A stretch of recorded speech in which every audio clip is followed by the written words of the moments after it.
पता है मेरा पति ना 3 महीने के लिए बाहर गया है।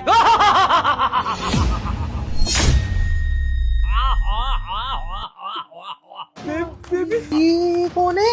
ये कौन है? ये प्रश्न नहीं है बालिके। ये बता, ये काले कपड़ों में हमारी तरह दिखने वाला कौन है? बेबी, मुझे लगता है मेरी मृत्यु आ गई। ये यमदूत आ गया। आ गया है यमदूत। अब तू नहीं बचेगा। मुझे तो दिखाई नहीं दे रहा। कहाँ है? कहाँ है? इसका मतलब तुम्हारा ना नजदीक आ गया है समय। तुम निकल लो बेबी, हम अगली बार मिलेंगे। बाबा, मैं मरना नहीं चाहता। अभी तो मेरी शादी भी नहीं हुई इसके साथ। अरे मैं इसीलिए बचाना चाहता हूँ, जिसकी शादी हो जाती है वो तो स्वयं ही मर जाता है। अरे तू मेरी बात मान, इससे दूर चला जा, अन्यथा तू भस्म हो जाएगा और हमारे साथ नर्क की यात्रा पर चला जाएगा। आपने इतने बुरे कर्म किए हैं कि आपको नरक ही जाना है। मैंने तो सुना था जितने भी साधु संत होते हैं वो स्वर्ग जाते हैं। साधु संत दिख रहा है, ऐसा लग रहा है जैसे सांड आ गया हो। अरे धूर्त बाला, सांड वो भी काला हो।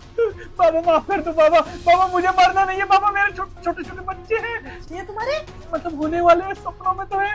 देखो देखा? बाबा देखो, अब आप यहाँ पर आए हो तो आप किसी ना किसी को तो लेके जाओगे। देखो बाबा, बाबा इसको लेके जाओ। ये बहुत गंदी औरत अपने पति को धोखा दे रही है। मुझे बॉयफ्रेंड हूँ मैं इसका। बाबा इसको ही लेके जाओ, मुझे मत लेके जाना। मेरी तो शादी भी नहीं हुई। सही हुआ बाबा, आप आज प्रकट हो गए। इस घटिया आदमी की मेंटेलिटी तो सुन ली मैंने।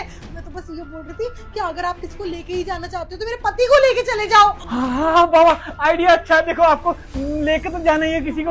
अरे मूर्ख बालक, ये केबीसी थोड़ी चल रहा है जो चॉइस हो तुम्हारे पास। सारी चॉइस हमारे पास है। हम जैसा चाहते हैं वैसा ही होगा। किसको लेके जाओगे? किसको लेके जाओगे? अब तुम दोनों समझ लो, तुम में से एक तो जाएगा, क्योंकि यम है हम और उनकी इच्छा है कि इस कमरे में से कोई तो जाएगा। बाबा ऐसा करो, इस कमरे में से तुम ही चले जाओ। हमारा भी प्रोग्राम डिस्टर्ब कर रहे हो। और ये इतना ऊपर कैसे उड़ रहा है? ये तो देख के चक्कर आ रहा है। मेरे को लग रहा है कि ना हम लोगों ने ना ज्यादा पिक्चर देख ली है। हम ना अब तक पिक्चर नहीं देखेंगे। तुमने चाहे में कुछ डाला तो नहीं था? कभी हमें बाबा हवा में दिख रहा हो। नहीं नहीं नहीं, हवा में ये देखो ना, उसका सर देखो कहाँ है। सर तो दिख नहीं अरे रहा। नहीं, अब तो तुम्हें चलना ही होगा। नरक की यात्रा शुरू करें? नहीं तो सच सच बता, अपने पति की मृत्यु क्यों चाहती है? क्योंकि उसी वजह से यमराज ने हमें भेजा है। उसकी मृत्यु नहीं है, लेकिन जो उसके बारे में सोचेगा उसकी मृत्यु निश्चित है। बाबा उसने ना मेरी जिंदगी ना नरक कर दी है। जब देखो